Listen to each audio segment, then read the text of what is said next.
Setelah kita mempunyai ternak, ada puyuh, ada ayam, ada kambing, ada bebek, kita membutuhkan semuanya untuk pengurai yang terbaik. Jadi kita membutuhkan satu tempat yang kita pakai, tempat besar yang kita pakai untuk kita memproduksi pupuk atau fertilizer. Kenapa pupuk ini kita buat? Karena semua ternak itu diciptakan untuk menghasilkan pupuk.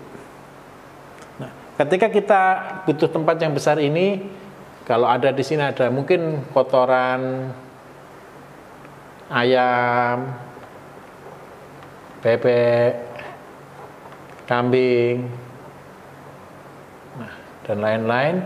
Ini kita membutuhkan proses. Di dalam proses pembuatan pupuk, kita membutuhkan pengaduk. Jadi ini perlu diaduk seperti ini supaya terjadi proses pencampuran dan terjadi proses oksidasi. Tanpa proses oksidasi maka terjadi ledakan-ledakan fitoplankton yang akan terjadi. Kemudian yang kedua, ketika tanpa pengadukan maka terjadi di bawah ini timbunan amonia.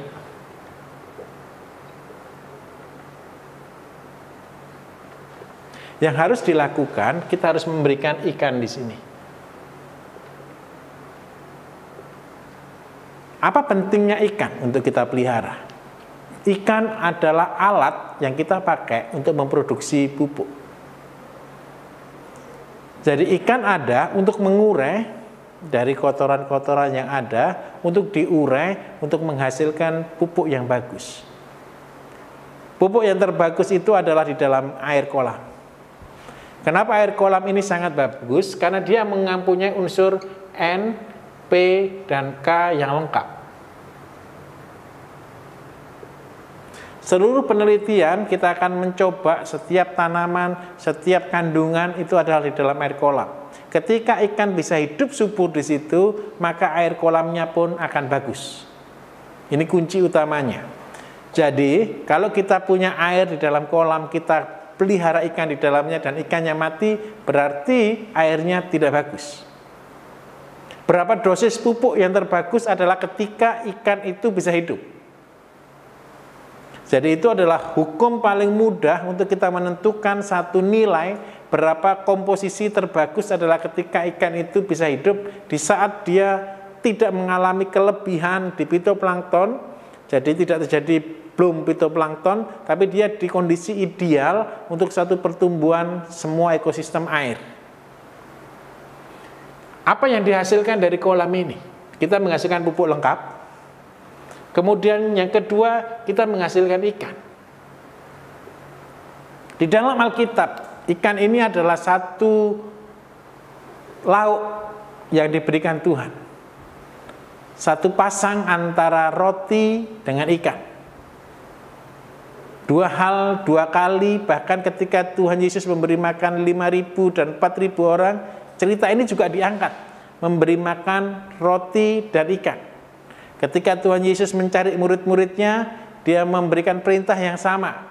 Dia menyediakan roti dan ikan. Setelah Tuhan Yesus mati dan dia bangkit, dan dia menampakkan diri kepada murid-muridnya kembali, dia juga melakukan hal yang sama. Memberikan roti dan ikan. Ikan ini adalah seluruh daging yang paling sehat adalah daging ikan. Saya katakan seluruh daging yang paling sehat adalah daging ikan. Tetapi Alkitab juga mengatakan ikan apa yang paling bagus adalah ikan yang bersisik. Ikan yang bersisik. Beberapa waktu yang lalu, ikan bersisik yang kami pelihara adalah ikan nila atau tilapia. Tapi hari-hari ini kita mulai bergeser ke ikan bandeng atau kita nyebutnya milkfish. Dan karena apa kita memilih ikan bandeng? Ikan bandeng adalah ikan yang alkitabiah. Saya pikir dia punya 144 duri, dia punya komposisi kolagen yang bagus, dia punya sirip yang sisik yang luar biasa bagus. Kolagen itu ada di dalam sisiknya bandeng. Kemudian dia punya anti racun yang luar biasa. Jadi seluruh ikan bersisik adalah ikan yang anti racun. Jadi ikan itu mempunyai nilai gizi yang bagus. Jadi kalau dulu saya mengembangkan tilapia tilapia juga alkitabiah. Ketika Tuhan Yesus menyuruh Petrus untuk memancing, untuk bayar pajak, dia bilang, pancinglah ikan yang pertama kali kamu dapat, di situ ada uang di dalam mulutnya, dan itu adalah ikan tilapia, ikan nila. Dan ikan yang terbaik dengan penelitian-penelitian yang ada saat ini adalah ikan bandeng, ikan milkfish. Karena itu kita mengembangkan ikan bandeng. Kenapa ikan ini begitu urgent? Dan ini akan menjadi kebutuhan yang luar biasa besar. Saya memberikan rahasia sedikit. Saya biasanya memberikan rekomendasi setiap pasien, setiap teman-teman saya untuk memakan ikan laut segar. Hari ini, saudara-saudara, banyak petani nelayan kita yang betul-betul minta maaf, sangat jahat. Ikan itu ketika dia berangkat berlayar, harusnya mereka membeli dulu es batu, es balok, untuk dia pergi berlayar. Dengan harapan dia pulang akan dapat ikan. Tapi kenyataan di lapangan tidak seperti itu. Ikan hari ini semakin susah, jadi mereka sudah tidak beli es batu, tapi mereka beli formalin. Jadi mereka beli formalin. Beli es batu satu kapal itu nilainya sekitar 2 juta rupiah. Mereka sekarang beli formalin yang seharga cuma 50.000 rupiah. Es batu ketika mereka berangkat dan tidak dapat ikan, mereka pasti gagal dan akan rugi. Daripada rugi, sekarang mereka beli formalin. Alasannya apa? Dengan diberi formalin, ikan tidak akan rusak sampai 3 hari. Tapi bisa dibayangkan, yang kita makan bukan ikan segar lagi, tapi mayat ikan.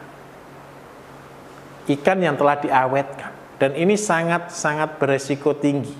Karena itu kenapa saya gencarkan ke perikanan, ini sangat penting.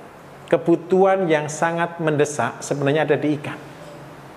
Kenapa ikan ini sangat begitu pentingnya? Karena tadi, hari ini di pasaran bebas, seluruh ikan dari laut, 90% adalah diformalin.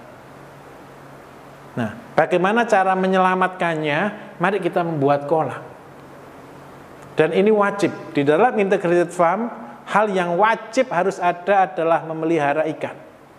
Karena apa? Ikan inilah makanan hewani yang paling sehat. Dia punya unsur yang paling lengkap dalam protein, dia unsur yang paling lengkap di dalam enzim. Ini ikan, terutama ikan-ikan yang bersisik. Dari ikan yang kita pelihara ada ikan nila, ada ikan bandeng. Walaupun saat ini sejujurnya memang banyak di pasaran orang-orang makan ikan lele, catfish. Saya mencoba untuk membuat ikan lele yang organik. Apa sih jeleknya lele? Karena lele itu tidak punya sisik. Itu jeleknya dia. Sehingga seluruh racun akan masuk ke dalam tubuhnya. Tapi lele diciptakan Tuhan untuk menjadi decomposer. Jadi di dalam kolam mesin besar seperti ini, tugasnya lele adalah mengolah makanan yang di bawah ini. Dia sebagai decomposer. Lele, udang, kerang, itu sama. Tugasnya sebagai pengurai sampah untuk dinetralkan. Seluruh racun di dunia ini akan berkumpul di dalam laut melalui sungai. Dan kenapa Tuhan taruh ikan di sana? Untuk mengurai semuanya. Inilah yang terjadi saat ini. Apa yang kita kerjakan dengan ikan? Ikan ini di dalam integrated farm adalah investasi dan akan menghasilkan dalam waktu 1 tahun bisa 2 sampai 3 kali perputarannya per tahun. Jadi ikan itu adalah tabungan. Ikan itu tabungan. Fungsi utamanya ikan adalah investasi, dan yang kedua adalah dengan kita mempunyai air kolam, kita bisa mempunyai sayur, kita bisa mempunyai tanaman buah, kita bisa pelihara padi di sana. Karena sistemnya mereka akan membutuhkan air. Cara terbaik hari ini dari air kolam ini, kita pelihara ikan di dalamnya, kemudian terjadi proses oksidasi. Maka setelah terjadi proses oksidasi, baru keluar pupuk untuk sayur. Dan apa perbedaan-perbedaan antara tanaman yang dipakai pupuk dari air kolam dengan yang tidak memakai air kolam? Sangat berbeda, terutama di dalam rasa dan di dalam keawetan tanaman. Dan itu akan memberikan dampak yang luar biasa. Ikan di sini akan sangat menghasilkan yang besar di dalam keuangannya. Karena apa? Percaya. Tahun-tahun ke depan ikan akan sangat semakin mahal. Sangat semakin mahal. Dan hari ini ikan sudah termasuk mahal dan akan sangat lebih mahal lagi.